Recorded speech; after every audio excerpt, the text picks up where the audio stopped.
dessa história de ser mal educada no espanhol, viu? Vem comigo que nesse vídeo eu vou te ensinar as palavras da educação para você bater papo direitinho e bem educado em espanhol.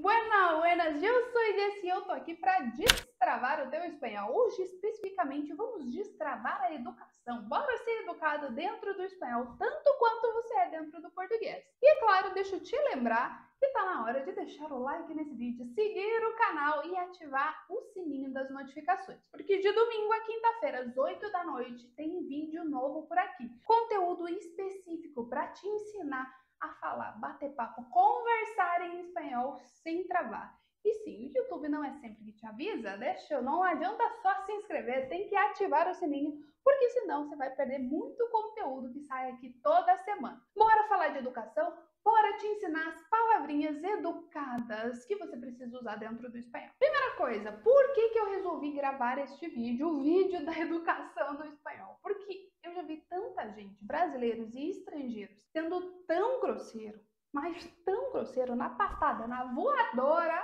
porque não tinham conhecimento do espanhol. Duas razões. Uma, porque sabe um espanhol muito básico, tem muito medo, é muito travado na hora de falar, e a hora que vai se arriscar, que precisa falar com a outra pessoa, acaba falando frases extremamente curtas, sendo muito, mas muito direto, que beira a grosseria, ou por não conhecer palavras básicas da educação, palavras que deixam qualquer espanhol, mesmo que você não saiba muito espanhol, deixa o espanhol mais leve, mais suave, mais educado. Que foi o que aconteceu comigo quando eu estava em Buenos Aires. A gente chegou em Buenos Aires com uma mala, a gente já estava viajando, já tinha mó tempão, tipo mais de 1 mês e meio que a gente estava viajando com uma mochilinha básica, pequenininha, de 40 litros. Isso quer dizer, pouquíssima roupa, né? Cheguei desesperado para lavar as roupas e a gente foi atrás da lavanderia. A gente achou uma lavanderia que era uma chinesa, a dona da lavanderia. E eu fui explicar para ela aquela situação do tipo, eu precisava das roupas porque eu não tinha o que vestir. Tava tudo sujo, tudo sujo. E aí eu conversando com ela, tentando bem aquele jogo de cintura para ver se ela ia conseguir lavar de manhã e me entregar à tarde, porque eu não tinha mais roupa.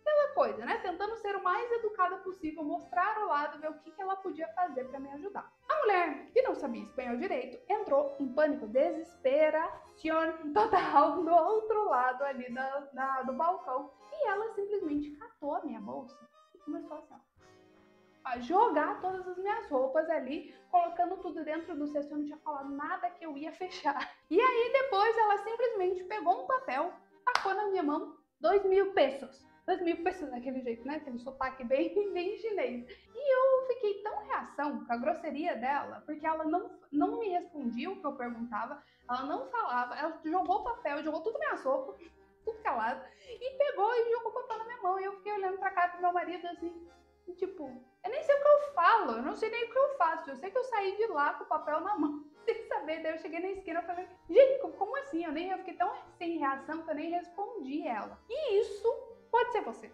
Você pode ser a chinesa, você pode estar falando desse jeito porque você está desesperado, que a outra pessoa está falando em espanhol com você não está entendendo, você não está conseguindo responder e simplesmente vai dar um baita de um coice na pessoa sem ter intenção. Claro, na hora eu fiquei sem reação, depois eu fiquei com raiva, aí depois eu falei, ok, eu entendi, a mulher estava desesperada porque eu estava falando e ela não estava entendendo o que eu estava dizendo. E ela não sabia, ela não dominava, definitivamente ela não dominava o espanhol. E depois passou, tá? Depois fui lá, peguei as roupas e tal, tava tudo certo, deu tudo certo a lavanderia. Mas a gente tem que tomar bastante cuidado com isso, bastante. Por quê? O espanhol e o português, eles são super parecidos, então a gente não pode se dar o luxo de ser igual ao chinês, que é um idioma totalmente diferente, o mandarim do espanhol, e ser grossos assim também. Não dá, a gente precisa ter um domínio do idioma e conhecer as palavras da educação para a gente conversar e a pessoa do outro lado ser mais receptiva.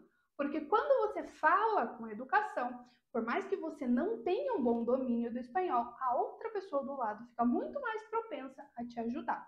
Então, sim, educação é extremamente necessária. Então, a primeira coisa que você precisa é aprender a pedir, para não parecer que você está ali, ó, dando uma ordem para a pessoa e sendo que você está precisando de um favor. Uma palavrinha que vai te ajudar bastante a dar esse ar de educação é o podrias. Podrias, que é o nosso poderia. Você poderia me ajudar? Você poderia me dar uma informação? Dá muito mais um tom de educação do que me dá a informação? Como é que eu faço para chegar lá? Tipo, você já chega assim, dando a voadora na pessoa, já direto na pergunta. E no espanhol é esse podrías. Oye, ¿podrías ayudarme? ¿Podrías darme una información? ¿Podrías decirme dónde tomo el bus? Então, você poderia me dizer aonde eu pego o ônibus?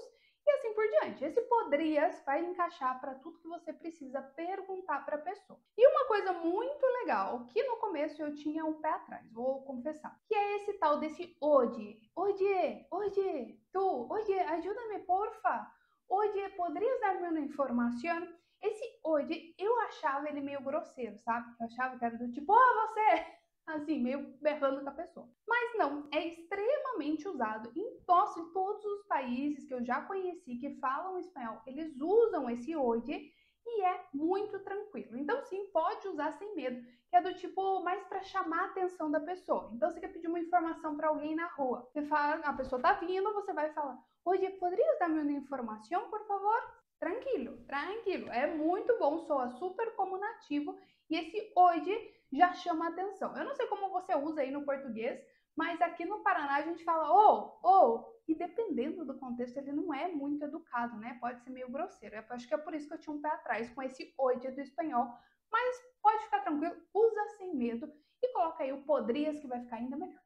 Dentro do português, a gente tem o tal do por gentileza. Quando você vai perguntar ou vai falar alguma coisa para a pessoa, falar, por gentileza, você pode me dizer onde fica tal lugar? Dentro do espanhol, esse gentileza, por gentileza, a gente poderia usar o tenga la amabilidad. Então, seja amável, ou seja, gentil, né? Se a gente for traduzir ali com o português, seja gentil de falar tal coisa, de me dizer tal coisa. A questão é que depende muito do tom que você coloca. Então, você falar assim, por gentileza, você pode sair daqui? Então, não é um tom de educação. Acho que dá mais para ironia do que para educação. Então, tem que ter esse mesmo cuidado quando você for usar o tenga la amabilidad, tá? Eu particularmente não uso, porque eu não uso o tenha por gentileza do português, então eu não uso no espanhol. Mas se você usa, preste atenção só nisso, no tom que você está falando. E é claro, se você vai pedir algo para a pessoa, vai no clássico por favor. Então, poderias decir-me onde há uma parada de metro?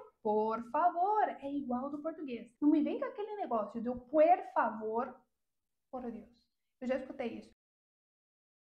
Por favor. Não existe. É igual do português. É igual. Inclusive, eu fiz um vídeo falando dos maiores erros do português do portunhol, né? E, por favor, estava nesse vídeo. Se você não assistiu, assiste que tá aqui no canal, tá? Por favor, assim, uso clássico. O clássico funciona. Por favor, poderias decir-me?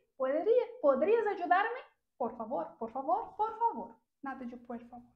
E agora a pessoa já fez o favor que você pediu, agora você vai agradecer. O clássico gracias funciona em todos os lugares. Super bom, funciona muito. Use gracias. Ou então, muchas gracias, muito obrigada. Gracias, obrigada, muchas gracias, muito obrigada. E também tem uma expressão que eles usam bastante. Ai, que amable eres, muchas gracias. Então você pode usar meio que combinado. Gracias, muchas gracias, quando você está agradecendo mais enfático. Ou então você põe o que amable, que legal, que gentil que você foi. Também funciona bastante. Esse amable eles usam muito, muito, muito mesmo. Que amable eres. Então, deixa eu já te lembrar de deixar o like nesse vídeo, porque que amable eres, não? Muchas gracias por dejar-me el me gusta nesse vídeo. E agora, se for ao contrário, agora se a pessoa tá te agradecendo que você fez um favor para ela, o que você vai dizer depois do gracias? Esse é um clássico que todo mundo fica na dúvida. O que eu respondo para a pessoa quando ela me disse gracias em espanhol? Temos a opção clássica do português que você pode usar tranquilamente, que é o de nada. De nada. Assim, de nada. Fácil, simples, igualzinho do português e funciona super bem. Mas sim, tem outras opções, eu fiz uma listinha aqui para você. Inclusive, é um placer. Tem várias, tá, gente? Tem várias maneiras de responder. Separei 3 aqui. É um placer, é um prazer. É um prazer no mundo espanhol. É um placer. Ou então, uma que eu uso muito e que eu gosto demais, que é diferente do português, que é um gusto. É um gusto ou só um gusto. Que é no sentido de ser um prazer. fazer foi um gosto para mim, é algo bom para mim, não foi um problema, não me molestou. Então, um gosto usa muito, muito nesse sentido. Por exemplo, também se usa quando você vai conhecer a pessoa. Ah, é um prazer te conhecer. A gente fala isso no português. E em espanhol, um gusto conocerte. Então, tem esse sentido de ser algo prazeroso, em fazer algo para a pessoa ou em conhecer a pessoa. Então, dessas 3 opções que eu anotei aqui, ó. De nada, um prazer, ou então um gusto. Eu gosto muito dessa um gusto. É bem nativo, acho que você devia começar a usar também. E aqui eu anotei mais 2, que essas eu não sabia quando eu fui morar na Espanha e eu aprendi meio na marra. Eu estava na faculdade, eu tinha que resolver algumas coisas lá na secretaria e eu precisava entrar. E como é que você diz se eu posso entrar em espanhol? Não tem nada a ver, nada a ver. E aí, às vezes, eu ficava com aquela cara de taxa ali na porta, olhando ver se alguém ia me ver, para ver se eu podia entrar. Em espanhol, você pode dizer de 2 maneiras. Nada a ver, nenhuma das 2 com português. A primeira é permiso, no sentido de você ter permissão para entrar em um lugar. Permiso, simples assim, uma palavrinha.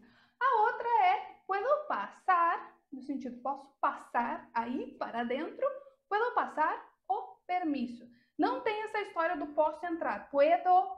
Não tem nem como tentar traduzir literalmente, tá? No espanhol são essas 2 maneiras quando você quer entrar no lugar e quer pedir a permissão. Permiso e puedo passar. De acordo? Anotado? Essa listinha de palavras que eu passei aqui para você vai te ajudar a resolver o problema número 1. Ser grosso com a pessoa sem intenção, porque não conhece as palavras da educação dentro do espanhol. Então, espero que você tenha anotado tudo isso. Se não, volta o vídeo e vai anotando, porque elas são muito importantes para o teu vocabulário. Mas nós temos o problema número 2, que é falar pouco. Para pensar no português, toda vez que você fala pouco, frases curtas, você acha... Tem até um certo ponto que a gente está sendo direto. E tem, depois já beira a grosseria. Não dá pra gente ser assim, ríspido, falar muito rápido, muito curto, muito pouco. Isso no espanhol a gente também precisa corrigir para você ser mais educado. Então, falar mais, falar com mais segurança e falar mais tempo também, isso vai deixar o teu espanhol mais educado. A questão é que esse formato que a gente fica estudando muitas regras de gramática, a gente não começa o começo do espanhol já aprendendo a falar. E acaba ocupando muito espaço daqui com regrinhas de gramática para fazer uma prova lá no final.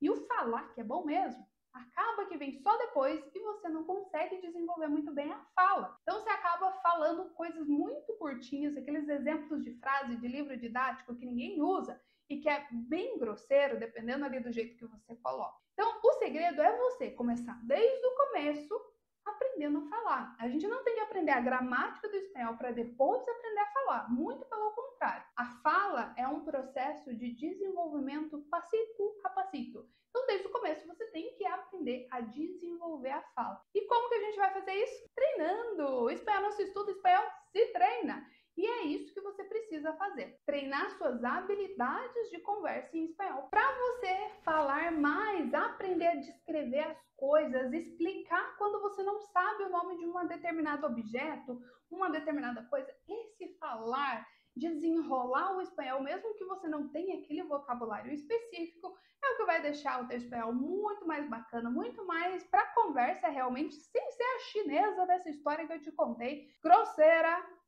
porque não sabia o espanhol e ficou desesperado. Você precisa ter domínio e isso vem com os treinos. Para conhecer mais sobre os treinos de espanhol, aqui embaixo na descrição tem um link onde eu te explico mais sobre isso. Até a próxima!